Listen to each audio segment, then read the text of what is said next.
Welcome, everybody, to episode number 36. I'm your main host, Coach Yo-Yo. We have Coach Nick as well. And we also have Coach Sheree in the building as well. The reason why she's here today, because she's bringing a lot of knowledge on supplementation. So really quick, 3 topics that we're going to go over today, right? We don't have clients today, but we're going to do a little bit more educational types of podcasts today. The biggest one that we want to talk about is the supplementations, right? She works at GNC and out in where? Taylorsville. 5400 South. And yep. And you've been there for how long? For that location, I've been there for 3 years, but I've worked for GNC on and off since 2014. Wow. So you've been at it for a decade, essentially. Yeah. And then when I worked for a supplement company, we actually sold supplements to GNC. So it was like just being part of GNC in general for us. Like, so you're very versed in that world. And I think it's really, really important because I'm going to tell you right now, Nick and I, we've never been a big supplement type of person. I barely take pre-workouts. I barely take creatines. I do now. I know there's a lot of benefits of that, but we want to go a little bit deeper into the supplements today. And then the second episode is the benefit of a cheat meal. Why we give clients cheat meals. What are the benefits of a cheat meal? Mm-hmm. The last one is going to be a good one. The last one is basically how to be an optimal and coachable client, because we've run into a lot of situations, we're coaches. We run a lot of situations where we coach our clients over 6 months or a year or two, but they're not satisfied. Or maybe it's not that they're not satisfied. Maybe they're not telling us exactly what we need to hear. So the biggest thing for us is the more you communicate, the more we understand what's going on with you, the more we can help you. And so we're going to talk a little bit about that today, because for us, it's nothing more. It's hard for us to coach when we don't know what's going on. It's hard for us to coach if you don't tell us exactly what happened over the weekend. It's hard for us to coach if we don't know what's going on with your mental and emotional state. And the biggest reason is because if we don't know what your home environment looks like, your work environment looks like, it's hard for us to work with you. Because remember, this is a lifestyle change. This is not a diet. You don't come to us for a month or two and lose 30 pounds in 30 days. It just doesn't work that way. And a lot of our clients listening to this right now, we coach you for a very, very good amount of time because we're changing lives. It's not just a quick fix. So let's talk about the supplementations on things. So where should we start with? What are the main supplements people come in to buy? Yeah, we have like our back half of the store, which we call like the back half is like where most of the sports stuff. Pre-workouts for sure is one of them, right? Is that like the number one item? Yeah. What is the number one supplementation people want? Protein, creatine, and pre-workouts are like the big things that people come in for. Those are the top 3. Yeah. Essentially, yeah. Then you have like some BCAAs, aminos, and things like that. But for like that side of it. And then it's funny though, because people come in, and the thing we were kind of talking about with doing this podcast is people come in like, oh, I saw this on Instagram, and these supplements that people are promoting or whatever. But like you look at them and like they're just like half dosed, underdosed, or just too much caffeine, nothing else. So it's kind of like when a customer comes into GNC, right? Like I'm like, okay, well, what are your goals? What are you trying to do? When are you working out? Because do you have time release caffeine, no caffeine, high caffeine? Are you looking to do cardio? Are you just trying to build muscle? Like trying to understand that, because I don't think people understand that there's so many different supplements in each pre-workout that cater to those needs. So now, sorry to distract you. Do you communicate with them as they walk into the door? Yeah, right. Because a lot of times when I walk in, believe it or not, a lot of time when I walk in, the dude or a person, I should say, would just sit behind the counter and not say anything. Oh, yeah. So I'm like browsing around, looking at stuff, and this is like years ago. Right? I know what I'm looking at now, but before I'm like, does this look good? Is this what? How do I compare? You know what I mean? Like, and I love the fact that you're very hands-on with these people when they walk in. Oh, instantly. I mean, we also are locally owned at that GNC. So our owner comes in the store. He trains us also. He makes sure we're all educated properly. That's good. He won't even let us work by ourselves until we're properly educated. Wow. But I mean, when he came in, I had been working for GNC. So, just continuing learning. Yeah. And making sure I'm saying things correctly and make sure I understand the supplements. But yeah, people come in right away and I'm just like, hey, what can I help you find? What's your goals? And some people just like, no, I know what I want. And then they look around and find like, I'm like, do you need help finding something? 'Cause they don't want to ask. But yeah, it's just, you can't really, most time people come in, they don't understand. And that should be that's the benefits of versus shopping online versus in person, right? Like that's what we try to keep our customers, because they're getting knowledge from us. People come in, I talk to them about their nutrition. I ask them if they say they're trying to build muscle. I'm like, well, what are you doing? You know, how's your protein intake? What's your diet like? It's not just like, hey, here's a supplement, let me sell you, and then you go on your way. Yeah. So I'm just passionate with that, just the same as I am with coaching. So I'm going to be, what can I do to help you? What's the best way I can find you to reach your goals? Like, you know, those kind of things. But yeah, so that's the big thing. Like I said, the supplements with the pre-workouts, seeing like a proprietary blend versus like a clinical dose blend. Like sometimes you see a proprietary blend of a pre-workout that says it has like 20 different things in it. It has like all these milligrams of something, but you don't know what dosage of what, you know. Yeah. Sometimes they'll have like maybe their caffeine at least clinically dosed, so then people know exactly how much caffeine they're getting, but sometimes not even that. Sometimes like 900 something of like an energy blend, and it's like all types of different, besides caffeine, other stimulants like yohimbine or taurine and different things that will have this extra energy on a pre-workout to give you extra stimulant. Yeah. And then we have like the non-stim, right? So people are like, oh, it's non-stim. What is it going to do? But it's going to create blood flow. Natural blood flow is going to give you better energy, better more strength, better pumps. Yeah. So like, and then caffeine restricts blood flow. So if you're trying to, you know, have better pumps, well, you're taking 400 milligrams of caffeine. That's going to restrict your blood flow right there. So it's just kind of educating people and understanding when you're taking a pre-workout, make sure you're getting the right type of pre-workout for the best goal that you have, you know, like the best type of protein. This is really interesting because it's a very uneducated side of a lot of things, because people just, you see a lot of products out there. Yeah. And they're selling all these things, right? And then a bunch of different names. You have no idea what that is. I'm like, oh yeah, that looks, as long as the package looks cool, and the dude or the girl that's selling it, and then that's what makes people buy it. But at the end of the day, you know, I was telling Nick, I'm like, dude, I'm not big on that, because at the end, like, I've noticed a lot of these are very similar. Yeah. And they just slap their different products, different names on it. On they it. just buy it with a white label, and then they just put theirs on. Yeah. And do you see, you know, different companies that comes in, and you don't have to name names, but you look at the product and you're like, well, this is shit. Yeah. I mean, yeah, there's something. Let's be real. I mean, that's the good thing, like with working where we work, like GNC carries lots of different brands, but with also being locally owned, he only brings in kind of some of the products that he actually finds valuable. Because some he's like, that's not even, I mean, some he keeps there because they're so popular. So people they're going to come in because of that, and he doesn't want to like steer people away. But, you know, we always try to educate him, well, you could get this, or, you know, we can add this to make this better. Or, you know, that's just part of the upselling of saying, well, you guys are getting this, but it's not really the greatest. If you want to add something extra, this is what you could do. Because some of them, like I said, some of them are just crazy amount of caffeine, like 400 milligrams of caffeine, and like hardly any kind of pump product. People are like, oh yeah, I feel so great doing it. I'm like, you just have energy. You're not getting any extra blood flow. You're not getting the extra pump. You're not getting any creatine for strength. Like, you know, so it's just trying to teach that, I mean, is just the biggest thing I think when people come in. So let's slow it down a little bit, or I would say dumb it down a little bit, right? So if you have clients that want to wake up first thing in the morning, normally for us, we don't like them to go fasted workout. Never. It's never been a thing for us. We like them to at least consume some type of, you know, simple carbs, protein to give them a little bit more energy. Before it goes into a catabolic mode, right? And we know that. So let me stop there though. But the only thing is, if you are going to do, because people are still going to do it, okay, add in like a BCA. BCAs are going to help with protecting. You're right.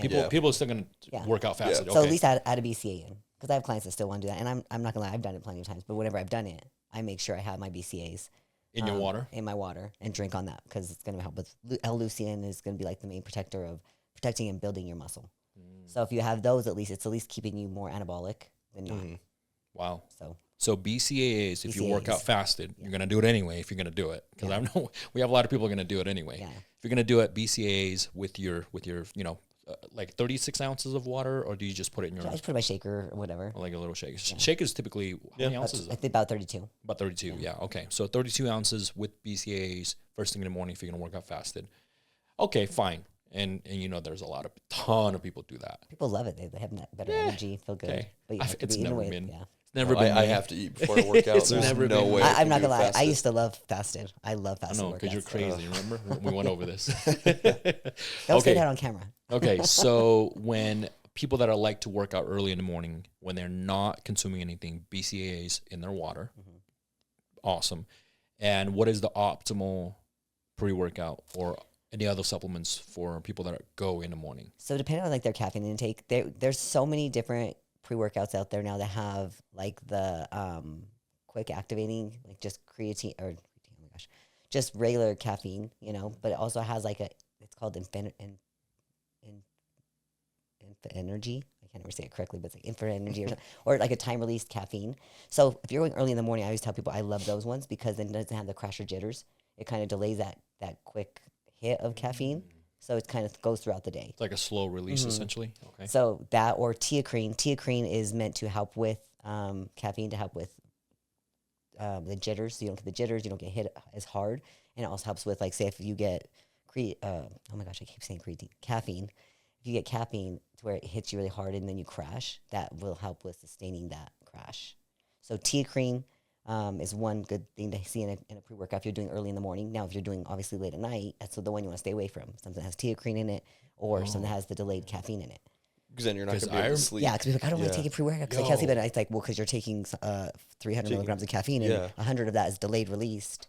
So, of course, it's going to hit you later. What about people like me that are ultra sensitive? What about caffeine-free options? So, yeah, so caffeine-free options. So that's my favorite go-to. I like to drink like a cup of coffee or whatever throughout the day. And then I have like a non-stim pre-workout.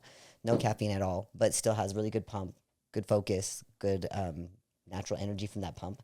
So for me, I like to do the non-stim. That's great for like if you're doing late night workouts. Does the non-stim typically have no caffeine in it? No caffeine at all. No caffeine. No kind of stimulants at all. Okay. Nothing that's going to create any kind of stim. Yeah, because I saw a product did it, and I'm not going to name the names because we're not sponsored by anybody, to be honest. There's a product that says, bold, high stimulant. Yeah. Warning. I'm like, wait, what? And to me, I'm like, damn. I'm looking at it, and then I think it had like 300 or 400 milligrams of caffeine per little tiny scoop. It's a lot. It's so much. It's like people are just ready to kill their heart. Yeah, so a lot of people do take pre-workouts to get the caffeine so they have the energy to power through the workout. Someone like me that's really sensitive to caffeine that wouldn't take that. What would be the benefit of taking pre-workout if it's not caffeinated? Because I think that's most people's goal, right, is to have tons of energy. Yeah. So what other things are in pre-workouts that do benefit you besides the caffeine? With or without utilizing food for energy as well. Yeah. Okay. Yeah, You know good what question. I'm saying? Yeah. Because sometimes when we use food for energy, we have a pre-workout meal. We always have a post-workout meal. There's a benefit of each.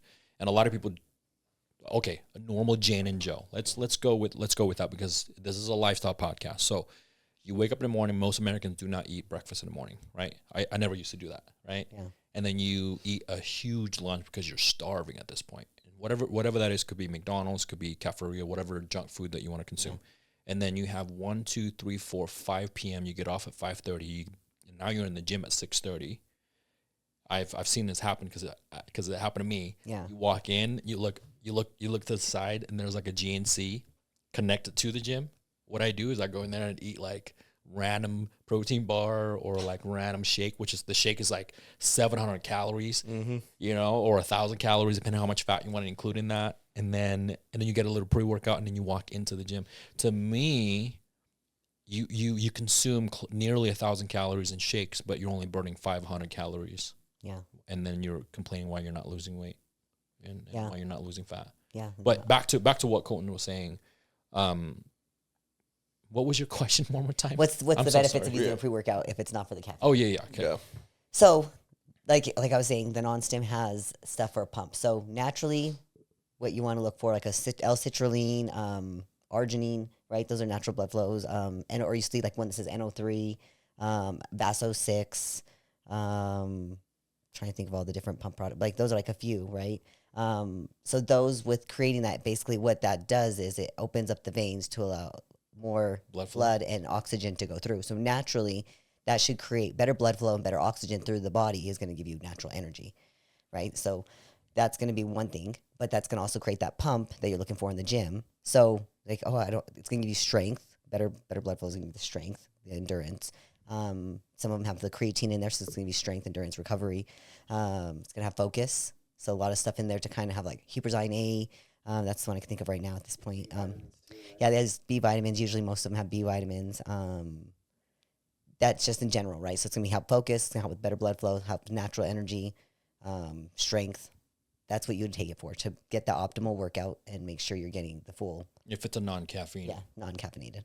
Yeah.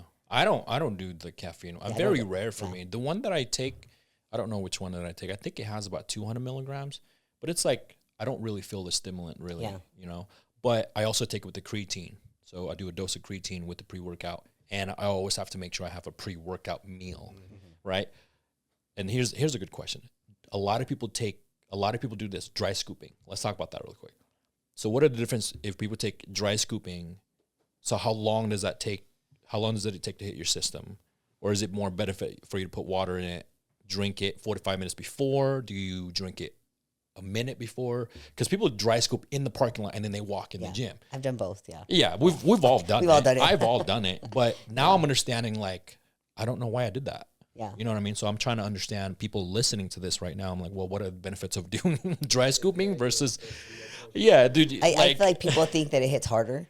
I mean, but some of those products need water to be more effective, right? So like certain products in there, like there's like, say like, I'm trying to think of one that for like glycerol. Glycerol is an ingredient that's in some pre-workouts that like you need water to make it even be more effective. Oh. So just take it with water. You know, I mean, so that's the reason like people just like, I just take dry scoop. How much? Usually, I mean, you don't want a ton of 12 ounces? because you don't like 8. 6 to 8. So 6 to 8 Because I mean, ounces. like sometimes people don't like take a lot of water either because then like they feel that water in their belly and they don't like that feeling. I don't like that feeling either. Like they're like, I can't drink so much because then I'm just downing it and having that issue. But and then so obviously some of the product, I think it's better to do it with water instead of dry scooping. Okay, that's one.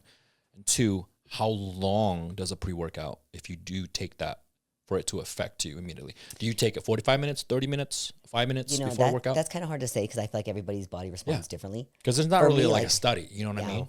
Yeah, I think everybody's body just same thing as foods, right? Certain people's bodies can handle certain things or caffeines and all those things. Same thing with a pre-workout. Like for me, if I take pre-workout and I sit there too long, I will start getting shaky and then I'll get nauseous. So there's been times like where I've taken it and then like I start talking at the gym. Right when I get in there. Wait, hold on. This is famous for Sheree right here. I know. I get told all the time, shut up and just go. I'm laughing because I would see Sheree work out and she comes in and she did one set and she was talking for like 20 minutes. Yeah. I don't know how to shut down conversation. I'm like, Sheree. And there then goes your whole pre-workout. And then G, which is your fiance, I would say. Yeah. Fiance would be like, Sheree, stop talking. Oh, all the time. Or like I'll have my AirPod at the gym. I'll have it in one ear and then I start talking and I take out the AirPod, right? And in the AirPod, he's under Mike King. So it's like, Mike King said, get back to work. You've been talking way too long. And I'm like, I got to go, guys. But I will get really nauseous. So like it sucks because like if I get there, like especially like right when you get to the gym and you see something like, oh my God, hi, da da da, you know? Well, and I'm like, and I start getting nauseous and I get like really flushed. Yeah. So, I mean, it's just everybody's body reacts different. You're right. I mean, for me, I eat my meals, and then it'll take me like 15, 20 minutes to kind of digest a little bit. But if I'm in the gym, after I eat, like you've seen me do it, I'll walk on the treadmill for like 10 minutes. Yeah. As I'm walking though, I got my pre-workout, my creatine in there, and I'm drinking as I'm walking. Yeah. And so, and because I know once I'm drinking it, it's not like I'm going through immediately right to my first set.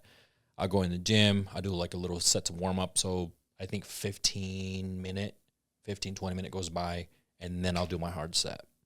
That works for me. Yeah. So I don't understand when people in the middle of the gym, dry scooping, drink some water and go right to the first set. And I'm like, I don't know if that's... Yeah, it doesn't hit you that hard that quickly. Yeah, like 45 minutes later, and they're like, yeah. And I'm like, dude, you're done with your workout. Done, yeah. You're done with the workout at this point. So, I mean, I think it's just everybody's different. Just know you should know your body at that point of how your body takes in nutrients and supplements. You know what I mean? But I mean, some people take it, like, you could take it right away and not feel it for a while, or you could take it, 10 minutes before and then be like, okay, feel good. And what about some people take it for so long periods of time? Let's talk about the durations of that. Yeah. How long periods of time, I'm talking weeks, days, should you cycle off? Right? Because it's just like coffee, right? It's gotten to the point when people drink so much pre-workout or coffee, they don't feel the stimulants anymore. And then I have to tell clients, I'm like, hey, how long have you been doing this? Well, I've been doing this for like 6 months. I'm like, you take no days off? Nope. Well, and then you look at the blood work and you're like, oh, dude, Like your kidney's a little stressed right now. Let's taper off a little bit. So I usually tell them to get off about 4 weeks, so about 30 days to get it back to normal, and then to start. Yeah. I mean, lots of time, like you said, with food, right? Some people use that as like to get that strength, to get that endurance. So I think it really just depends. I mean, honestly, I'm probably one of the worst ones to ask that question because I don't use a lot of caffeine, but I do use pre-workouts pretty faithfully. I just need the focus, and then I got the extra stuff. You're one of those person that looks like you've been snorting cocaine in the car. No, really. No. There was days where I'm like, man, I'd walk in. I don't pay attention to myself. Like I never I used to dry scoop, right? And I would like walk in. She's like, babe, like it's like all over my face, and I'm like, that's like the type of person. I always have some situation like that. You're twitching. I think it just depends on the person, right? Yeah. Like what you said, you have your clients get off of it for 4 weeks. I think it's just pay attention. If you're not feeling the benefits of it anymore, you're not getting the pump, you're not getting the stim. If you have to go higher stim, then obviously if you find you're doing more scoops than what you should be doing, or like for me, I've never really felt anything from pre-workout. It just literally makes my stomach nauseous. Doesn't matter how close to or how far away you don't use it at all. It's been years. No, I just eat because I eat plenty of food. Yeah. That I don't feel like I need it. But every time I would take it, it would just make me nauseous. The only 2 times I've ever vomited at the gym was when I took pre-workout. It's probably something super intense. Because it had, C4, some shit, that somebody was like, here, try this. And I was like, all right. And I threw up, and I was like, no questions asked. No.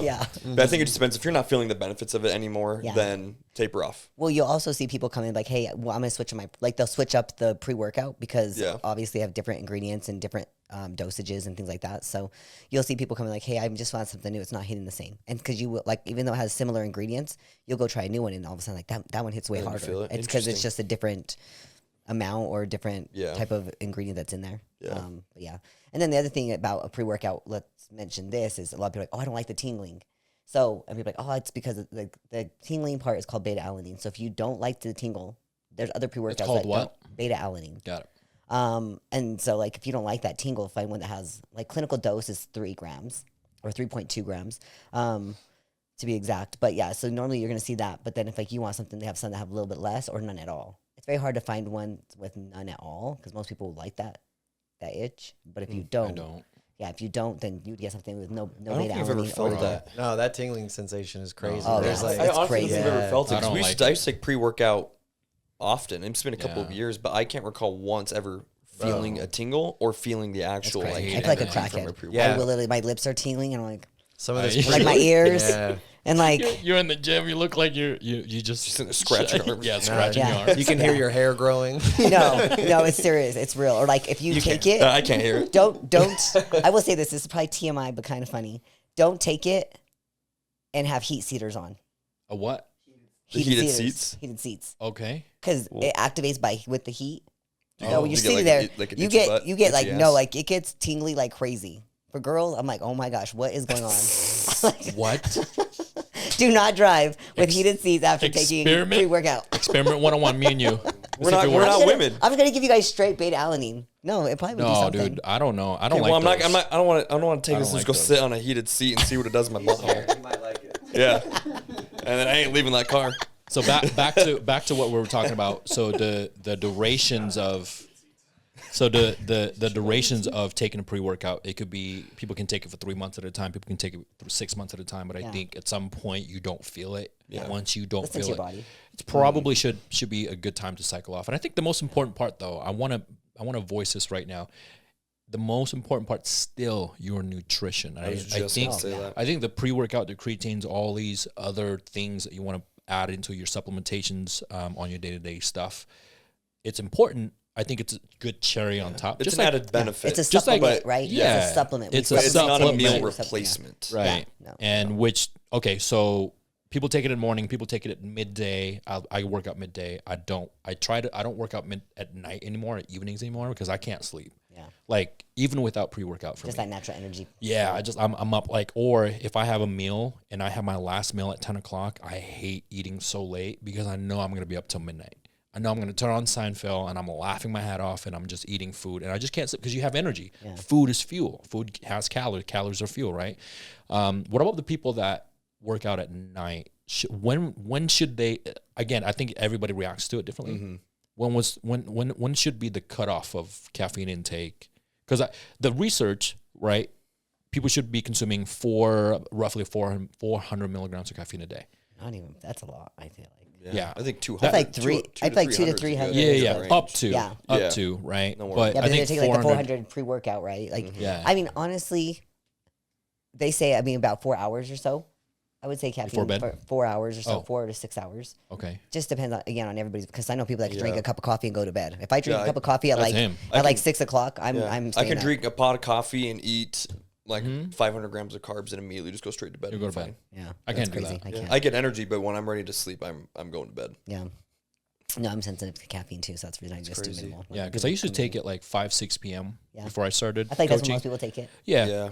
And even then, I'm like 9-10 o'clock at night, and I'm like, dude, I can't sleep. Yeah. And again, it could have been because you had the delayed caffeine. Yeah, it's probably slow all that. release Like one. you never know. So I think it just depends on, And then depending on look the for product. the right pre-workout. That's why going into a GNC or supplement shop and talking to someone, look for those ingredients and then time it. If you're gonna work out in the morning or midday, I think slow release is fine. Yeah. But if you're going later in the afternoon, I think quick release will be your friend. Yeah.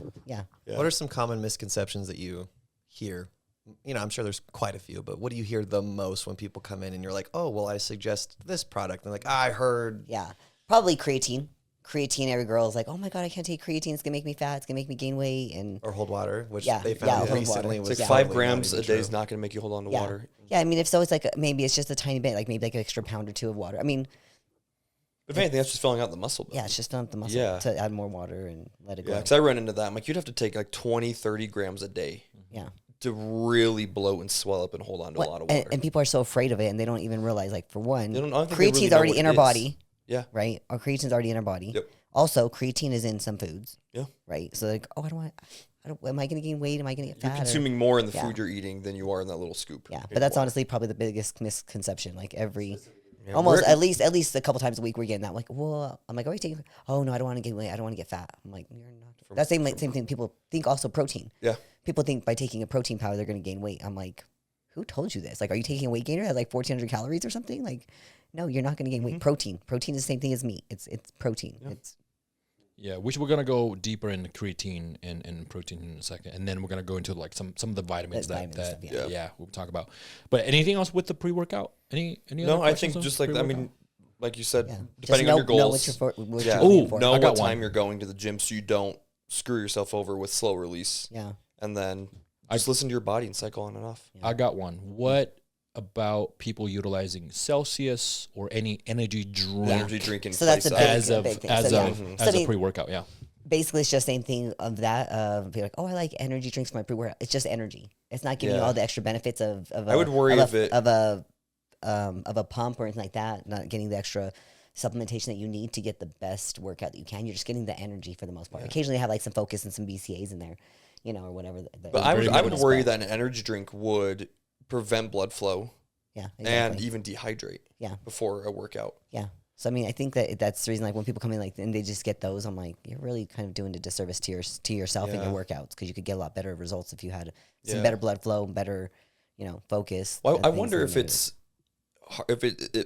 like doing a disservice in terms of what it could do to your liver. Because if you're drinking an energy drink and we go get blood work done, we could maybe see like AST and ALT are high. CO2 might come down a little bit. Absolutely. So I wonder if there's a correlation between drinking an energy drink and then going to work out because you're already getting inflamed from the workouts. Yeah.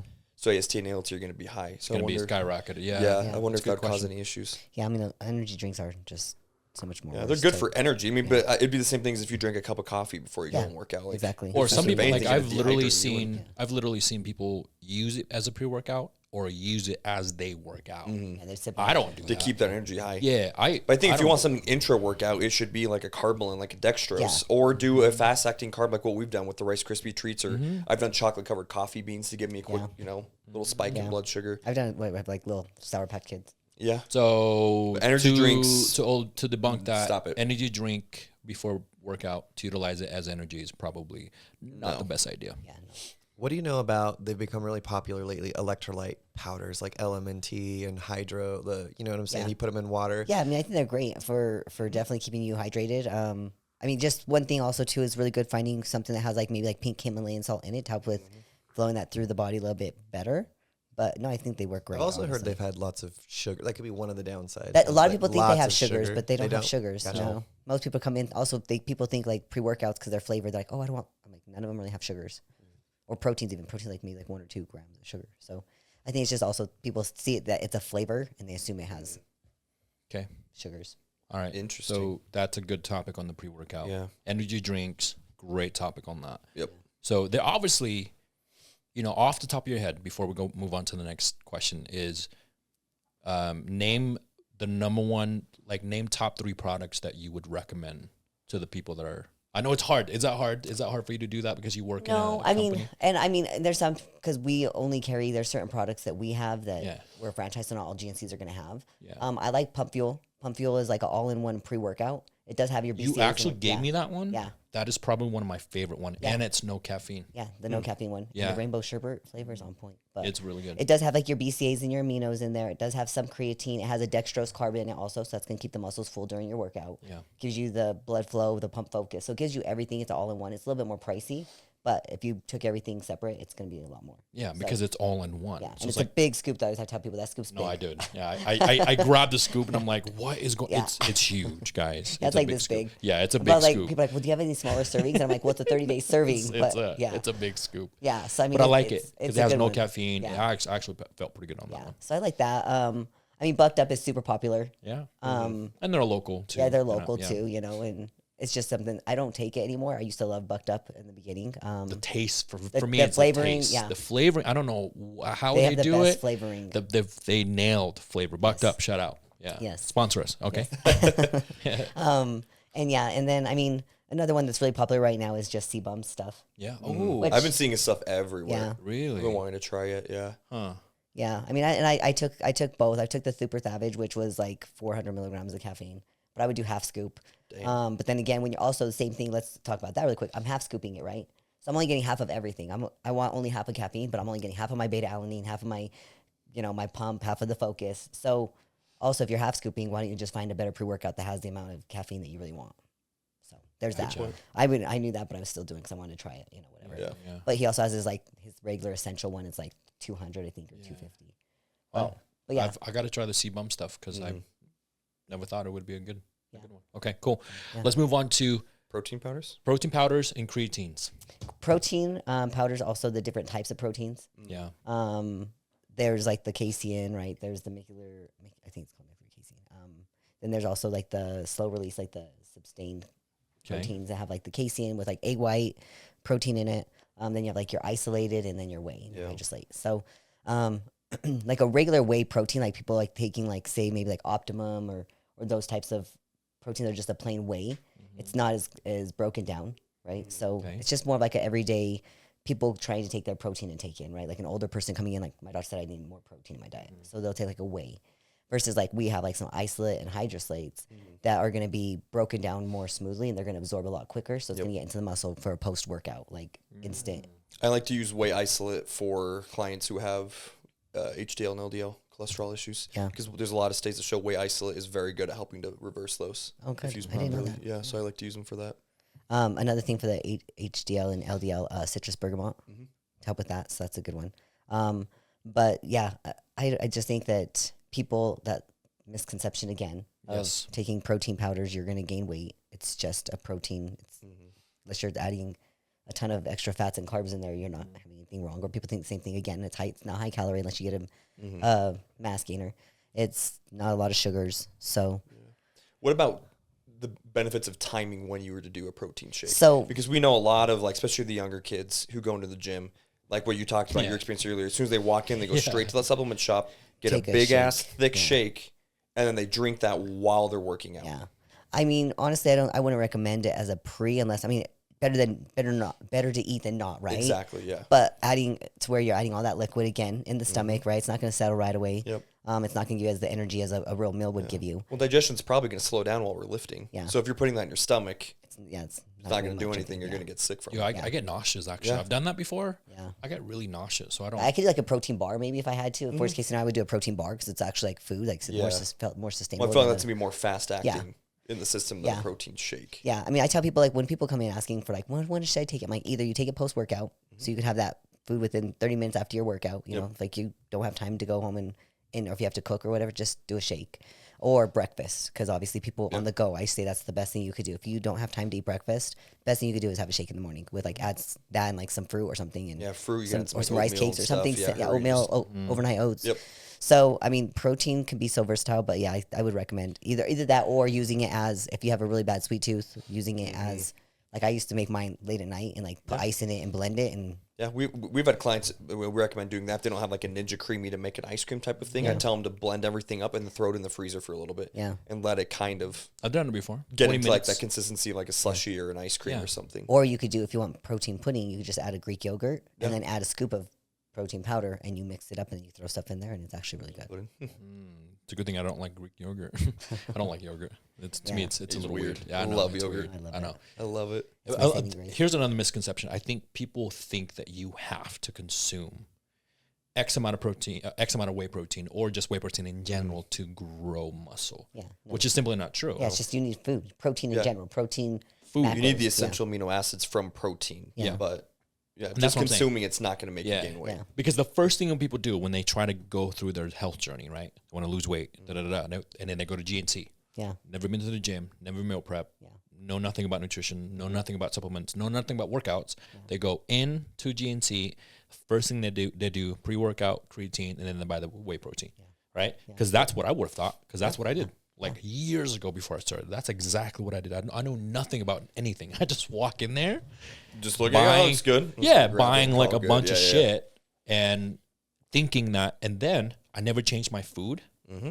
And all I did was adding more whey protein into my diet, more calories. Yep. Essentially, at the end of the day, it's more calories. Yeah. Yep. And I didn't lose anything. I didn't change. My body didn't change. But people think that they consume all those things. Yeah. The body's going to change. Yeah. Well, it's not also, like I said, you were consuming all of that and you weren't changing, but it's because you didn't have all that extra food, all the differences of the foods. Like, it's not just a fix all. Like, people who are having like, I had like 3 shakes a day. I'm like, okay, that's excessive. Mm-hmm. Now, if you're trying to grow and you're doing a mass gainer and they're sometimes required to have like multiple scoops to have that, then great, have your 3 shakes a day. But if you're eating 3 regular shakes a day, you're still missing a lot of nutrients, a lot of micro and macronutrients from the other foods. Because I actually did a lot of research on this. We did a Zoom call on this actually, drinking protein versus, eating protein. What are the benefits of both? And the research was like, if you only consume whey protein as essential foods, essentially, or like a supplement, supplementation of that. A lot of people do that. They just shakes all day. Oh, yeah. And it slows down your digestions. Your body is just going to run through it. And then your kidneys and livers has to process that. So that's the other thing. People don't realize protein's the hardest for our bodies to process in general. So not just protein powders, but meats, right? All of that. Any kind of protein source, that's hardest for our bodies to process. So just a quick little tip on adding something extra. If you're going to do protein shakes and you feel bloated, a huge thing to add is digestive enzymes. Digestive enzymes are going to break down the protein a lot better, or papaya enzymes or bromelain, which bromelain is just essential of the pineapple, right? Yeah. So those in general would help with like that bloating. But yeah, your stomach's going to wreak havoc. Yeah, with just I've had clients, myself included, had diarrhea from over consuming whey protein. Yeah. They literally do 3 like breakfast, lunch, and dinner. Yeah. I'm like, oh, what else are you eating? Nothing. I'm like, wait, what? Yeah. I'm like, so how long have you had this diarrhea? Oh, since I started my journey. I'm like, oh, since you started drinking the whey protein. Yeah. Oh, go figure. So, those are the kind of things where people think that they have to have a whey protein. But the other thing people don't understand, it's not very much talked about, is protein can convert into sugar. It goes through a process called gluconeogenesis. So if you're over consuming protein, not really working out, you just think you just need to eat a shit ton of protein, drink it, whatever, there's a good chance it's converting into sugar. Yeah. Which is going to cause you to gain weight. It's going to cause you to, gain fat, and it can mess with your actual fasted glucose levels. You can run into that. It can raise A1C, push you into type 2 diabetic. Yeah. So you need protein, but again, you have to be strategic with it and not overconsume to a certain extent, right? I think for the average individual, they can get away with keeping protein pretty moderate. For us, I mean, my protein's 250 grams because of what we're doing with the bodybuilding. We have to eat more of it. Yeah. But I think for the average individual, you don't need to be pushing it that high. Yeah. Yeah, I mean, in general, but it's crazy because some people come in and their diet sound like it's just basically no meat. Yeah. So I'm like, yeah, at that point, definitely add in some protein powder. But yeah, it's the world is definitely not educated enough on. So if someone comes in, I was gonna say, if someone comes in and like, I want to get protein powder, where do you steer them to? So what do you when have I them ask look them, I say, for? okay, first off, I'm like, are you using it as a meal replacement? Are you going to the gym? Are you using it post workout? Or are you just taking it because you need your protein intake in and you're not eating enough protein in your diet? Where exactly are you looking for? So if someone is wanting it to just get more protein in, what type of protein do you recommend? That's why I just like a protein whey. Like a simple protein whey, okay. yeah. No, it's not isolate or anything like that, but just a regular protein whey, like a Optimum, or we have like the GNC Pro Performance, like just something that's simple whey, you know. Yeah. A lot of my clients are actually using the golden whey. Yeah, that's golden standard. That's the Optimum Nutrition. Yeah, Optimum Nutrition. Those are always actually really good. I've used them before. I actually also like Clean Simple Eat for some of my clients. They're plant based, right? Yeah, they're plant based. Yeah, it's much better on your gut health actually. And I use it for me, but you're only getting 20 grams. Yeah, it's less. So the thing about that is also if you do the vegan proteins or like the plant-based proteins, you're not getting the full of that, and you're not getting all of the amino acid. That would be in a full. To me, it's just better for my gut. To be honest with you, the whey protein kind of made me feel a little off. Yeah, and that's what I tell people. Yeah, I mean that's what when I do ask people about that, that's where we include those digestive enzymes or whatever, because usually it does. But what about for pre and post workout? Pre and post, that's why I say just make sure it's an isolate. Just get an isolate. Like I said, for pre, I mean, same thing. I mean, it's gonna be faster absorbed to the muscle. So, but yeah. And then as a meal replacement. As a meal replacement, I mean, there's a couple of things that we do have, like like I like MRE. They have the meal replacement ones, and they're not super heavy and super. Are those ones casein protein? No, they're meat based proteins. Oh, okay. But they do have some isolate. But I want to clarify though, before you go gung ho on this whey protein stuff. These are supplementation. Again, let me repeat that one more time. It's not something that we absolutely have to do. Yeah. It's a good add-on if you're having a hard time consuming 180 grams as a female, 150 to 180 grams of protein, 100 grams easy with actual meat, and then the rest of that with whey protein. Protein shakes here and there, fine. But don't do the opposite. Yeah, for a normal, healthy person, I don't think we need to be considering protein powders as a meal replacement. Yeah. There are some it's more for convenience. Okay, I would say at that point it's convenience. Yeah. That's what because when we talk about meal replacement, right, people are like, oh yeah, I'm going to do lunch every day. I'm like, dude, like that's no. If it's like once in a lifetime and you can't not get to your food, if you don't have your food with you. Every once in a while. Or like once in a while. Or even if it's just one thing a day, right? Like having one a day, like, because like I said, I know a lot of clients that don't have time to sit down and eat. They work crazy schedules in the mornings. They don't have time to make that. Like they don't want to pre-warm up eggs. Nobody wants to heat up eggs. Of course. Yeah. Right. So like make it just do it. Yeah. So like for me, I'm like, hey, if you're gonna do a shake, do it in the morning. Or if you're gonna end up wanting to cheat and you could get away with like having like a shake to keep that curb the cravings. Then great. But not like a constant thing. Last question. So what are your thoughts on Fairlife, Premier Protein? All these kinds of Alani, anything that's in a bottle serving versus the powder. Or who is it that has the carbonated protein shakes? Oh, Bucked Up Now. Bucked Up Now. That just sounds so disgusting. They're actually really good. They're actually really good. I don't know. But their flavor is always on point, though. That's the thing. They're so good. Their flavor. But to me, thinking of a carbonated protein shake just makes me think of like, what if I just took like literally took like a Fairlife and just put carbonation in it. Yeah. Jess but they're not like that. They're more of like a energy drink style. Yeah, it's more like a fruity flavor too. It's not like a chocolate or something like that to where it's like weird. Yeah, I guess it's more like weird. I don't know. They were really good. I was kind of like hesitant. I was like, I'm gonna try it, but yeah, one of them like you still taste a little bit of the aftertaste of like the protein, but it's not really. They do really well actually. So what are your thoughts on Fairlife and Premier? Because a lot of my clients use, Fairlife. I like Fairlife versus Premier because Premier bloats me, to be honest. I know it doesn't. I can do both, right? Because for most people, it's a gum or a filler in these pre-made protein shakes that cause issues. Yeah. So a lot of my clients use Fairlife, myself included. I drink about 2 of those a day to get my protein in. Have you ever done the Fairlife chocolate ones? You put it in the freezer for about an hour. Yeah, I have. It tastes like a Frosty. Yeah, I have. They're so good. Sorry, I was like thinking about it. I was like, yeah, they're really good. He's gonna try it. Yeah, I learned that really quick when I was in prep, and I was like obsessed with it to keep me like from cheating. But but no, I mean they're not bad. I think same thing. Like again, it's just better when you make them because you know exactly what you're putting in. Yeah. Right. If you get a powder, then you just know exactly what ingredients you're putting in, and most of them have like more milk in it too. So like if you're not wanting to use milk and you do water, or you don't want to use whole milk. Yeah. You know what I mean? So it's more like preference, really. Yeah.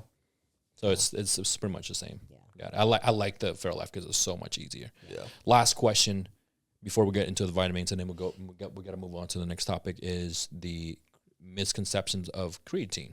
Yeah. Right. A lot of people like same thing. I mean, I know we talked a little bit about that, but just summarize creatine. What are the benefits of using creatine? Creatine is going to help with your strength. It's going to help with your endurance. It's going to help with your recovery. They're now showing all the different benefits. It's helping with your brain health, cognitive focus, all that. So, I mean, it's definitely something that I feel if you're in the gym, it's something that I think everybody could take. Yeah. You know, I mean, Cutting, bulking, bulking, yeah, whatever, just to give you that extra strength, endurance, recovery, in all aspects, right? Whether you're growing, cutting, the recovery aspect, whether you're growing, you want the strength, and then they're also saying that it's great to take non-workout related, like people should just take it. Yeah. They're saying because it helps with cognitive function. I think they were saying, like you said, with recovery, which in turn, sleeping. So people are sleeping better when they take it, and you don't have to, like we talked about, you don't have to take very much, like just a little scoop. The one scoop, 5 grams. Itself usually like 3 to 5 grams. Yeah, which is so like clinical plenty. dose is 5 grams for monohydrate, 2 grams for hydrochloride. Crealkaline, I don't remember the exact dosage on that one. But yeah, there's so many different, and there's different forms, right? So like monohydrate, I always tell, the thing about that is if you don't want the extra water weight, hydrochloride would be the go-to. Hydrochloride is going to be, removes all the water weight retention, and it's also a smaller dosage, so that's a 2 gram.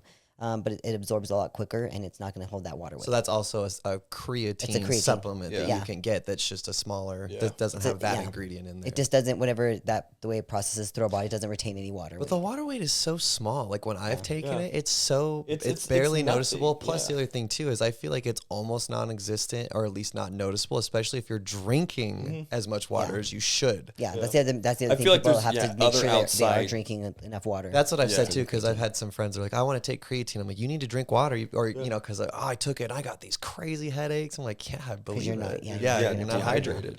But drinking, I feel like if you're taking creatine and you are holding on to water, it's something else. You need to look at your diet and what you're doing. Most likely it's diet. Yeah. Are there other benefits to taking monohydrate versus just the size, getting the hydrochloride or HCl, or hydrochloride. Yeah. So aside from basically less water, just the water weight, that's the most thing. I mean, again, it's also just more absorbable. So hydrochloride. Yeah. Okay. And then also, if you're taking that, it's always nice to take magnesium with it. So just so people know, if they're taking creatine, add magnesium. It's going to help with absorbing a lot better. Plus, on top of that, with sleep and recovery. Yeah. Now that we're talking about magnesium, let's move on into the vitamin aspects of it. So what are the top 5 or maybe 10 vitamins that people should be taking in terms of health mode, right? You know, off the top of my head, for me, it was men's. Usually I recommend men's 1 a day. And then I recommend fish oil, recommend magnesium, and then depending on their situation, you know, if they have B12 insufficient or potassiums, or I'll do vitamin D's as well. Vitamin D, everybody, pretty much in Utah, everybody. But you need to take it with potassium, K2. If you're taking K2. Vitamin D without K2, you're not really absorbing as much. Okay. And then to add on that, I would say, what do you think about taking vitamins orally versus somebody going and getting an IV drip? You know, I haven't really learned enough about the IV drips. Yeah. But I mean, I think they people that have had clients who said, hey, I want to go do this. On it. They love it. You know what I mean? It. You find those people that are just going to either love it or hate it. And I think it might just be the way that's actually processed, right? I think just getting into your bloodstream, getting it in systemically is going to help, because people take first thing in the morning, they just grab their vitamins, take it with their breakfast. But with oral, you have to time it. Yeah. Some of them are water soluble, some of them are fat soluble, so they need food. You have to time it when you take it, 30 minutes after you eat, 30 minutes before. You got to do it on an empty stomach. You have to do it with X amount of water. But people don't do that. They just take, you know, they have a little pill case and they just take it out, and at least they're taking it to get something. But they're not getting the full. Yeah, orally you have to time it. Yeah, yeah. I mean, there's plenty of supplements I feel like that. Like I try to know which ones should be taken with food when I tell customers that come in. You know, it's like, hey, make sure you're taking this with food. Or people come in saying, oh, I've taken this and I don't feel anything, or I've taken this and I've gotten sick. And it's like, okay, did you take food? Did you not take food? You know, yeah, exactly. Learn those factors first before you just think it's just the supplement. But yeah, I mean. I like milk thistle for the liver. Yeah, milk thistle's actually a really good for one. liver health. That's something I recommend to a lot of my clients. Magnesium. I feel like anybody can benefit from magnesium. What type of magnesium? Because there's a shit ton of magnesiums. Yeah, glycinate I recommend for people if they have a hard time sleeping. Yeah. But there's standard magnesium pills. Yeah, I mean usually it's. Oh my gosh, I can't remember the magnesium all of a sudden now. I know the glycinate, but there's something with a C. All of a sudden I forgot. Citrate? No, not. Yeah, I think it's magnesium citrate. Is that what there's one magnesium citrate, and then there's another one. But yeah, I take a super magnesium, the one I do, so it has 3 different types of magnesium in it. I like zinc. Yeah, zinc Especially to help for your immune system. Yeah, immune system. Make sure you don't get sick. Like CoQ10. Zinc I really like zinc and NAC together when you're sick, or turmeric. Yep, turmeric's really good. I like to do CoQ10. I recommend, and then ashwagandha. Ashwagandha is huge for people now. Yeah. Yep. I take ashwagandha. Well, I take them. What's nice too is you don't have to take them in the capsule. They make gummies now. Yeah. But what's cool is that the gummies, you can get ashwagandha gummies that also have like your daily dose of vitamin D, vitamin B. But again, this is where, so this is again the misconception with everybody. They're going to see, oh, it's ashwagandha. Oh, it has all these. But again, it's probably a low dose. Yes. They could barely but it's not even giving that full benefit. So just make sure like you know your clinical dosages before you go in. Like ashwagandha should be 600 milligrams. And it's better if you take one morning, one night. So it's 300 and 300. So throughout the day, it's going to help you with sleeping, but also throughout the day, help you with the stress. Which I guess would roll into what you guys advocate for, which is blood work, because you guys can see if you go get your blood work. Then we know, blood work is honestly going to be the biggest help in aid in figuring out what we need to give someone. That's a huge thing with the population of people that are coming in. Like, well, I saw this new thing and everybody's been raving about it, or The Rock's been taking it, or this person's been taking it, and it's like, but you don't know their blood work. You don't know that. But not even that. But the thing is it's a great product because they're like, oh, it has all these things in it, but they're all underdosed, so it's really shitty. I like multivitamins for people to just get in nutrients, but if you look at it, everything in there's so low. Yeah. The other one is vitamin C. Yeah. Vitamin C is good. Vitamin C is good. It can help with the immune system as well. Yeah. But the people who just drink emergency every day to make sure they don't get sick, you're absorbing like 1/8 of it. You're literally going to piss out the majority of what it is you're drinking, and that's not how vitamin C works. Yeah. Well, that's what I learned about a lot of those IV drips, because I remember they were like, we're going to give you this, this, this, and this. And I was like, well, what if I'm not, whatever. I don't know what it was. What if I'm not low on vitamin D or vitamin B? And they're like, yo, just piss it out. Like your body knows. It'll be like, hey, we need this, and then the rest of it. That's like when people have the B12, right? Whoever's taken B12 before, they're like, P is neon yellow. Yeah, yellow like, or red and all that. Yeah, your body's not processing. But B12, a lot of people I know do injections of B12, and it has its benefits, but its half-life, or at least how long it lasts in the liver, can be 4 to 6 years. So if you're injecting it constantly and it's getting built up in your liver, the liver can metabolize and start to get rid of it, but it will take quite a while for it to come down. Yeah. So I think you need to be cautious with taking a B12. Then vitamin C, you can do IV vitamin C. I recommend it to a lot of my cancer clients, depending on the medications they're taking for treatment. It can help with a lot of the nausea and a lot of the recovery from chemo and radiation. But if it's not buffered and if it's a high dose of vitamin C, it can actually be dangerous. Yeah. So what you're also saying is that vitamins are very similar to how you would describe supplements or a pre-workout. It's kind of case by case, and it's not something that you should take every single day. Well, I mean, there's certain ones you should take every single day. Of course, yes. But yeah, there's certain things like your body. Understanding if you're overdoing what your body needs, then you could. So like I said, too much vitamin C. Like people can get vitamin C. Well, we actually had an issue with that too for a while. Something like that. It like causes some issue. You can literally overdose on these. Yeah, there was like a solid month where he was just like, you're so bloated, you're not losing any weight. And I was like, you know what? Like, I'm taking all these vitamins. They're supposed to be good for me. And I was told to take them. Remember, I went cold turkey, and like a week later, I lost a couple pounds, and I was super lean. And it's like, so I was holding tons of water, whatever it was that I was taking. I mean, vitamins have their benefit, but it definitely is just don't take them for the sake of taking them. Understand what it is. Let's look at the blood work, figure out what ones you really need. And then... Because everybody's different. Yeah, and then understand when you should be taking and timing. And like also, for example, like fish oil, not all fish oils are created equal. There's a brand, I can't remember the name of it, but it's made in Iceland. And it's supposed to be like the best, like top quality. I think it's a Nordic one. It's in like a white box. Yeah, it's white and blue. Yeah. Costco has it. But that is like the cleanest source of omega-3s. Yeah, Nordic is like really good. That you can get in a capsule form. Yeah. Like the Nature Bounty and all these other ones, like they're good, but it's not going to be. Yeah, or like we have like the triple strength ones that are triple coated, so you don't get that fishy burp. Yeah, I've never had the fishy taste from it. Oh, really? That's everyone I've taken. I've definitely had the fishy burps. They are not good. It's the worst. I've never had. Wow, this has been really good topic. I think we can talk about this for like a whole hour. Honestly, supplementations. Again, I think the biggest thing you got to do. Understanding what you are deficient in. Yep. Don't just take everything for sake of taking everything. So get your blood work done.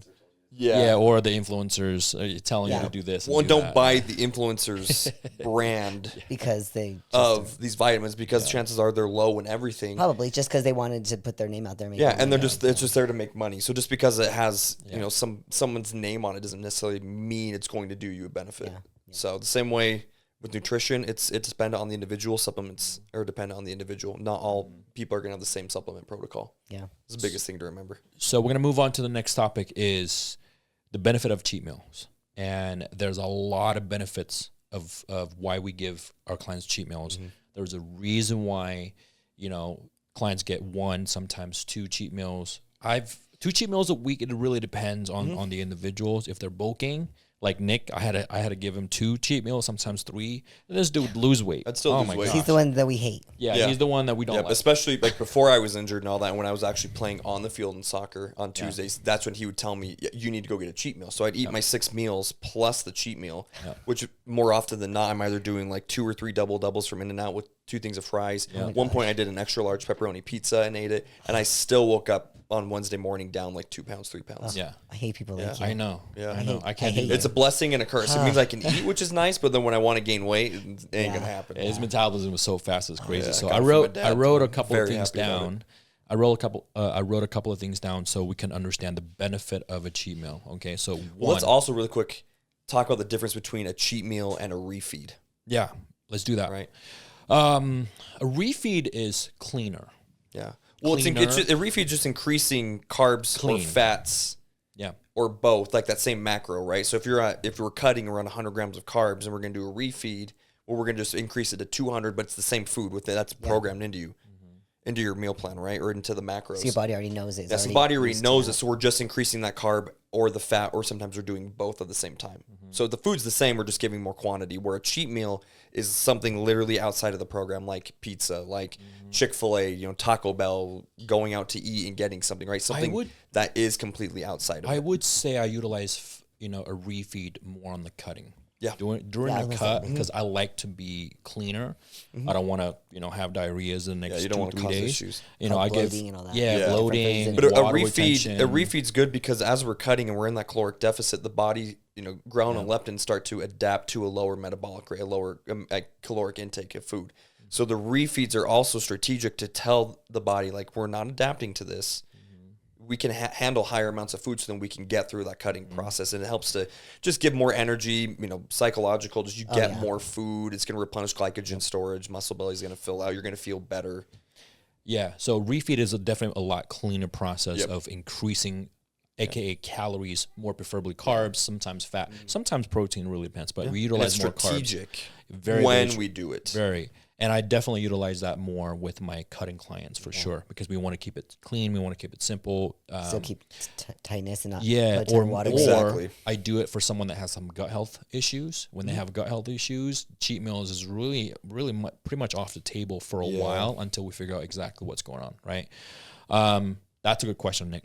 So refeed is a clean, increasing caloric just increasing intake, the food you're already eating, right? And most of the times we don't just do it for one day. Sometimes we do. Sometimes we do it 2, sometimes 3, multiple days to just get your body up to certain amount of calories before we decrease it again. So good question. Cheat meals, dirty. Like I would say average 1,000 calories per. I go try to be calm with my cheat meals. Because typically it's more higher in fats, and then they cook it with butter, so you really can't tell. So I think for me, my cheat meals is typically roughly between 5 to 1,000 calories, definitely more than 500. I know that. It's definitely like around 8 to 1,000. Sometimes I've done 1,200, like straight calories. Yeah, I guess that's probably about. I do. So there's times I've done whole like large, extra large pizzas by myself. I'll go to In-N-Out and get burgers and fries. If my wife wants Chick-fil-A, I'll get the 30 count nugget with a large fry and some chicken sandwiches. And chicken nuggets. Yeah, chicken nuggets. Chicken nuggets. Like last night I had mod pizza, for example, right? Good. And the reason why the cheat meal is really, really important when it comes to your health journey. A lot of people do this, right? They go into a situation when they go, hey, I need to lose 30 pounds or whatever. They automatically went from 0 to 100. No cheat meals whatsoever. That is probably the worst thing that you can possibly do to your journey. Reason why is people tend to binge at the end of that 30 days. They tend to binge at the end of that 3 months, 4 months, being perfect, because you cannot control it. Competitor. And you just let loose, and we call it the fuck it day. We all have those, all of us. Yep. You wake up, you're just like, fuck this. Yeah. And then you go off. You go off because you can't control it. You can't control it. You You can't control it. So number one thing on on the list was psychological relief. That was reducing cravings, improve adherence of a long-term diet. The second one is metabolism boost short-term, right? Cheat meals, especially in those high carbs, can temporarily increase leptin, is what we talked about. Gives your metabolism a small bump, but particularly if you've been in a caloric deficit for a while. So it's kind of similar thought process to refeeds. Yeah. The third one is refueling glycogen. I think that's good, but the missing point of that, now that I'm thinking about it, I think if you only consume higher amount of other things like fats, it's not going to restore your glycogen though, right? So I think a cheat meal, to me, I tell my clients, hey, make sure it's balanced, protein, carbs, and fat. Yeah. Not just carbs and super high fat. You know what I'm talking about. Like, well, what I've done also too sometimes, especially like my cheat meal, a lot of times I go get sushi. I love sushi, right? But it's more of the carbs and fats versus protein, right? Very minimal. Yeah, for me, it's pretty much a refeed for me. So what I do on those days where I do utilize my protein shake, I will drink a protein shake before I go get sushi. Yes. And then I will have my sushi. I've done that. So, that's a good idea. I've literally done this. I did a video on that and I didn't post on it. We went and get pho. Pho, it's not really a lot of calories, right? It's just a lot. Broth. It's just broth. I mean, some carbs, but not a lot of meat. Yeah. I always bring my Fairlife with me everywhere I go. Even when I do a normal cheat meal, I bring Fairlife every single time, right? And you don't overeat all the extra stuff. Yeah, exactly. And kind of fills me up a little bit right before I ate. I'm like, oh, cool. So then I'm not overeating. And also you're not starving waiting for your food. Did we talk about refilling glycogen source? We talked about the fourth one was sustainability. It helped people stay on track 90% of the time, create more food balance relationship with food. And I think the relationship with food is the most important. That's the biggest one. The biggest reason why we give clients a cheat meal, because it's okay. How many times have you run into a situation when you give a client a cheat meal, they refuse to have one? Multiple times. Yeah. They're like, "Are you sure? I'm doing really well." And I'm like, "I need you to have a cheat meal so you don't think that cheat meal is going to make you fat." One cheat meal is not going to make you fat. I promise you. It's when that cheat meal becomes not just a cheat day, but it becomes your daily intake of food. That's your diet, right? And the clients, like you said, they deny the cheat meal because they're afraid they're going to get fat. They're going to We want the cheat meal in there, one, to show you what balance looks like, how you can incorporate these things. So if you're going to go on a date, right, with your significant other, you have a family gathering, it's a work event, whatever it is, to just know that it's okay to go and eat that, right? And to give you something to look forward to throughout the week. Like, every Saturday I have a standing date night with my wife. That's usually when we go get our cheat meal. I look forward to it. But we have it in there just exactly like you said, the psychological aspect, because we don't want that negative relationship with food. Because what happens is when people try to be perfect, which we don't want, we want consistency. Perfection does not exist. It's not real. If you say you're a perfectionist, I think there's something else you need to go address about the fear of fucking up and failing.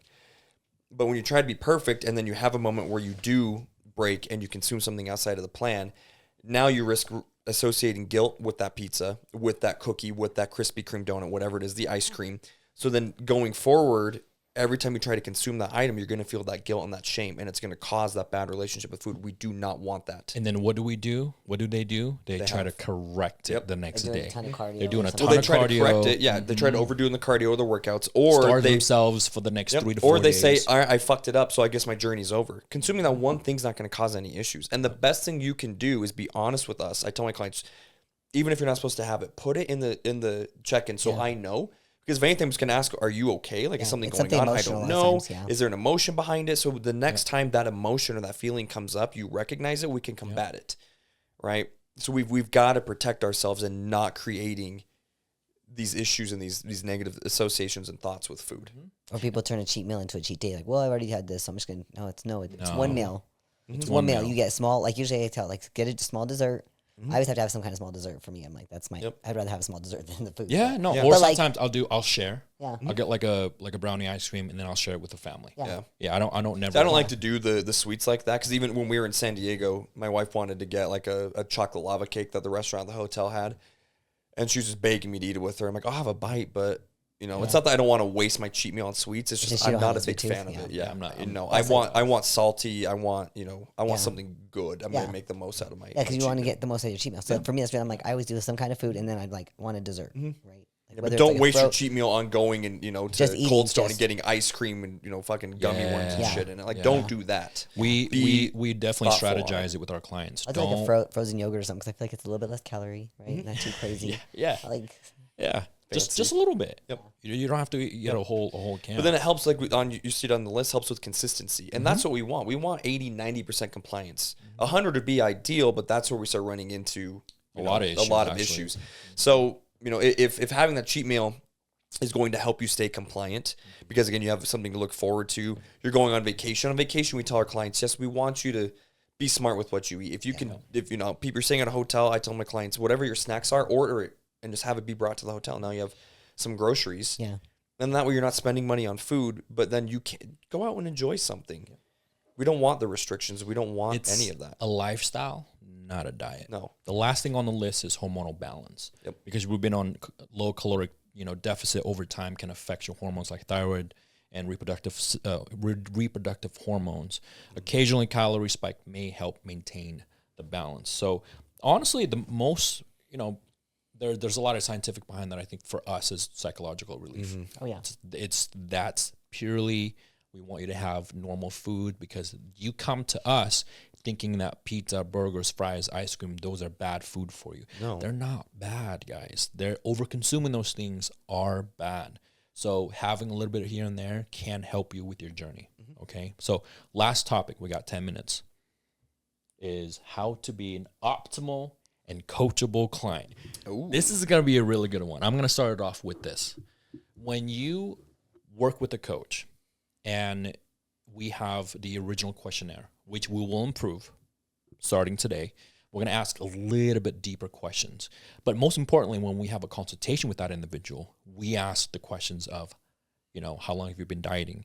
Do you have, history of eating disorders? Yep. Things like that. Understanding what you've been up to in the last decade of your life. Because you don't just wake up in the morning and say, hey, I want to lose weight today, right? This is something we've been thinking about a long, long, long time. So, one, on a coaching aspect of it, we want to take responsibility and accountability of this because we want to make sure we as a coach ask the right questions. But beyond that, though, if you're a client working with a coach and you don't tell us what's really going on with your mind, with your emotions, understanding that if I tell you to go to hit your steps 8,000 a day and you cheat on your daily check-in, you put 8,000 just because you want to please your coach, you're not being a good client. No. You're not a good client when you tell us that you're following the plan, but you're not really following the plan. Well, we can tell when you're not. 100%. Right? I have clients who have tried to hide the fact that they did eat something outside of the plan, but I'm looking at their weight and I see a tiny little fluctuation, which could be fluid manipulation, it could be bad sleep, could be multiple, things. But then when I look at their photos, check-in photos, I know where they hold on to their stress, where they hold on to their bloat when they eat things. And so it's visible. And so we're like, hey, just be honest. So to me, the biggest thing is just be honest. You're doing yourself a disservice if you're not being honest with yourself. Don't get me wrong, it's easy. Why pay us if you're not going to be honest about it? Don't get me wrong, it's easy to manipulate the check-in questions. It's easy to manipulate that because you're doing it on your phone, you do it on your email, you do it on your app. It's easy to say, yes, I follow the plan. Yes, I do this. Yes, I follow this. Yes, I hit my steps. It's understandable. But you have to understand that we're not going to yell at you, number one. You hire us to hold you accountable. And at the same time, you basically give us permission to tell you exactly what you need to hear. Not what you want to hear. Yeah. It's what you need to hear. We're going to be blunt. We're going to be honest. But I always have to ask. I always have to ask my clients, I'm like, hey, can I be 100% honest with you? And you say yes. I'm like, are you sure? Yes. Okay, here we go. And then I just go off. Yeah. But because at the end of the day, if you're not being honest with us, we cannot help you. If you send in your check-ins and we ask you a question of, how was your week? And then your answer is, good. What does that mean? Yeah. What's good means? I don't know what that means. Elaborate on your questions. Be as detailed as you can. If you work with us like Colton, if Colton's been working with me for the last 5 years or so, and I don't need him to tell me how his day or week goes because I know exactly what he's up to. Yep. And if you've been with a coach for a long time, sure. But even then, if you really want to optimize, I'm going to tell this to Colton too, if you really want to optimize your week, you give us a little bit more of a detail. Kind of give us something to work with. But certain aspects, right? We don't need, like, literally know, oh, my week was good, work was busy. Like, we don't need that. It's just how was the week? It was good. I was able to get to the gym 4 times. I find I'm having a hard time getting in my last snack of the night. I don't know what to do about it. I'd like to talk about the more details of that you can give us, the better we can look at it and say, okay, because then we can take it, respond, and address the situation immediately and get it resolved versus my week was fine. Did you go to the gym? Did you hit your gym goals? No. So now we have to reach out to you, call you, text you, see you in person, be like, hey, can you answer these 17 fucking questions? And then I can help you. Yeah. So it just causes more issues on our end because it's really hard for us to help you if you're not giving us what. Yeah, and then just speaking, hopefully for myself, but also impressing upon some of your clients as well. You've been more upset with me lying to you about my week than telling the truth about my fuck ups, and I think recently we can both agree I've done quite a bit better just being like, hey, this is exactly what happened this week. And what ended up being really funny is I thought one of my most recent check-ins, I was like, man, he's going to be really upset. Like, I ate out twice, and he wrote me back and was like, good job. That's still 80%. Like, you're doing great. And I actually felt kind of empowered, which was really funny because I was like, he's going to be so pissed because I know better. And then I ate out twice. And, one of it really wasn't my fault. Like, I came home and the AC didn't work in my apartment. It was like 95 degrees. I was like, I ain't cooking any food in here. So I left and went to my parents and they had dinner and I was hungry. And so we ate. And so it's not like I chose to break the plan, but I still ate off plan. I told him, he was like, hey, great job. That's over 80%. You could have cooked your food at your parents' house. Right. That's what I'm saying. Like, that's what I thought too. Is he's like, bro, you know better.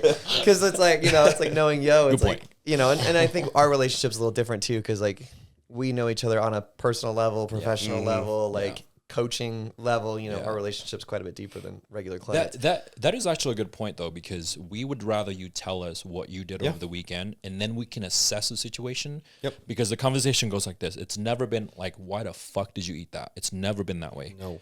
Unless it's this way. If you say, no, you didn't have a cheat meal, and then I look at your weight and then I ask questions and then you finally tell us, that's when I blew up. That's when I'm like, you fucking lie to me.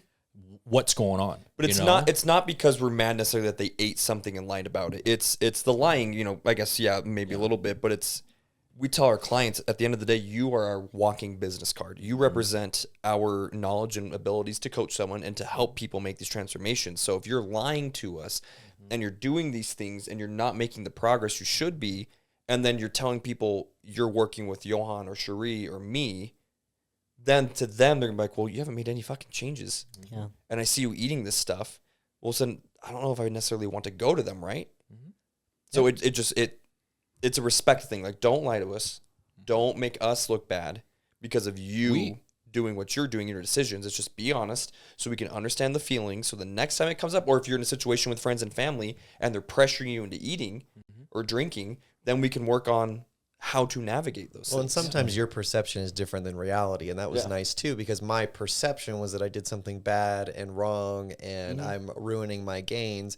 But reality is I ate out twice out of 7 days, 5 to 6 meals a day, if you count like 5 meals a day, 5, 10, 15, 20, 25, 30, out of 35 meals, only 2 of them were off plan. It's pretty good. But then also, but the same thing is, if he would have gotten mad at you about that, then the next time something like that happened, you'd feel guilt. And I would lie again. Yeah, and I would lie again. So the more honest you are, then we can help you to prevent associating negative feelings with eating out or having something. Yeah, because perception, and I'm sure a lot of clients feel this way, is that they did something bad and they're going to disappoint their coach. And then it's funny how my coach is actually proud because he's counting the 33 meals that I did get in, not the 2. 100%. That I didn't. And that makes it so easy for us to coach when you just being honest and just tell us exactly what you did. Because then we go into a scenario where we can say, okay, it's not the food. I always say this, it's not the food that I'm upset about. It's what was your thought process? What was going on? What, did you bring your meals? Did you eat before you go? Or did someone pressure you?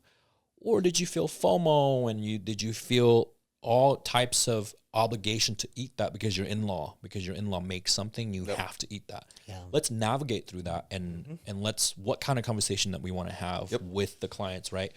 The more you show up with your check-ins, the more you telling us exactly what you're going through. Well, not even that before your check-ins, right? It's like being honest on your check-in is great, but something that I just barely crossed my mind. If you know that you're going to go to a family gathering on Saturday, you can text your coach and take accountability ahead of time. Yep. Let us know because say, we can plan around it. Yeah, we're going to, my family's place to have a barbecue, and then be like, great, if there's this type of food, this is what I want you to do. Bring your scale with you. Like, I mean, I had a client. Or maybe choose, if you're going to go to a restaurant, right? Find a healthier, hey, use this. I tell my clients all the time, hey, tell me where you're going to eat, and I can tell you the best option. We can look at the menu. I will look at the menu and I'll say, hey, you know what they have? If they have like a fajita or, I'm like, that's chicken and bell peppers, just don't eat the tortilla. Or maybe eat the tortilla. Who knows? You know? That's the other thing too, is I know that if, I was to text you guys and be like, hey, this Saturday, like me and my girlfriend are going out to dinner, Yo would never text me back and be like, don't you dare. Don't you do. He'd be like, okay, great, man. Make sure you enjoy your time with her. Or tell them, no butter on your steak or whatever. But over time, you'll learn when you go out, like how to navigate those things. But I have like my client, Johnny, we did a podcast with, he travels for work.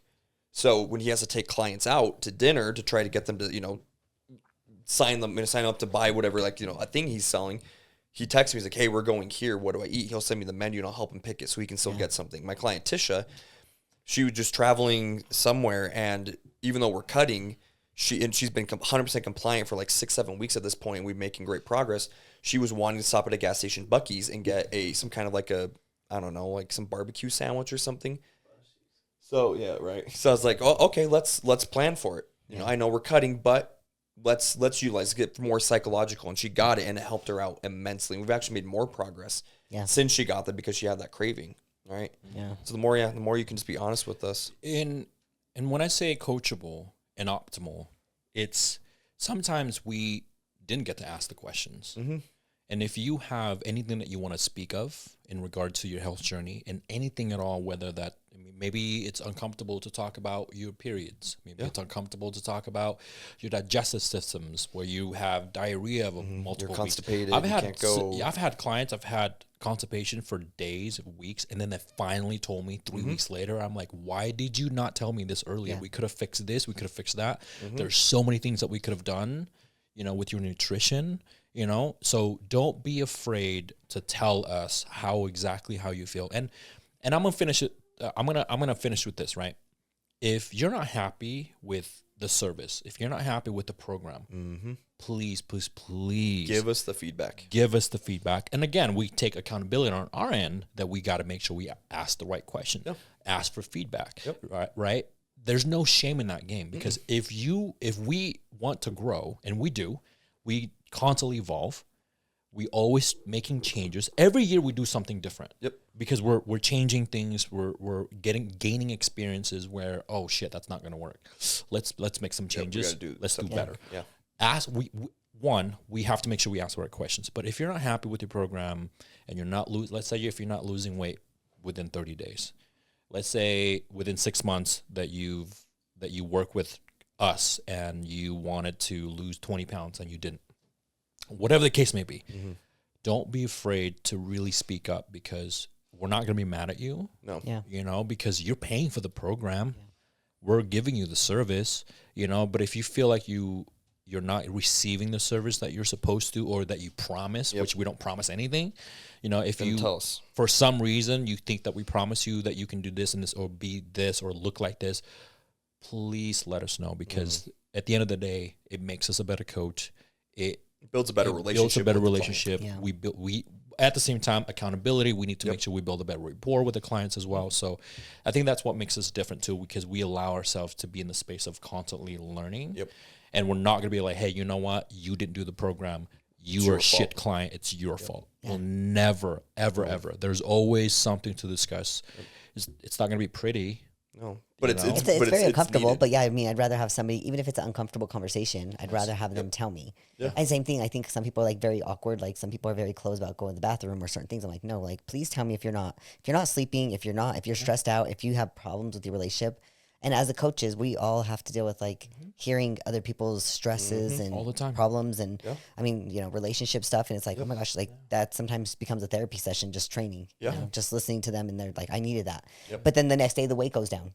Yeah. They just needed to talk to someone. They had nobody to talk to. Yeah, get that stress off of them. Yeah. So sometimes it's just the more we know, the better off we can help fix it or adjust or, figure out what we can do to make The bottom line is just let go. Yeah. Learn how to let go and utilize us as a tool. Utilize us as a sounding wall. Like, we're just here to listen. We're here to help you. We're not going to judge you. Like, we're not doing any of that. You know what I mean? No, like, we're here to help.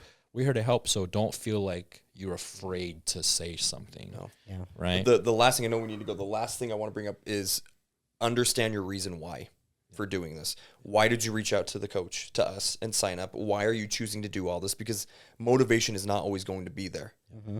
So if you're going to wake up one day, not be motivated to meal prep, eat the meals, go to the gym, get your steps in, drink your water, do all these things. But if you understand the reason why, you're doing it for a health reason. You're doing it because you want to look and feel better. You're doing it because you want to show up for your spouse, your kids, whatever it is. Find a way to put it on sticky notes in your car so you see it. Put it as the lock screen of your phone. Write it on the bathroom mirror.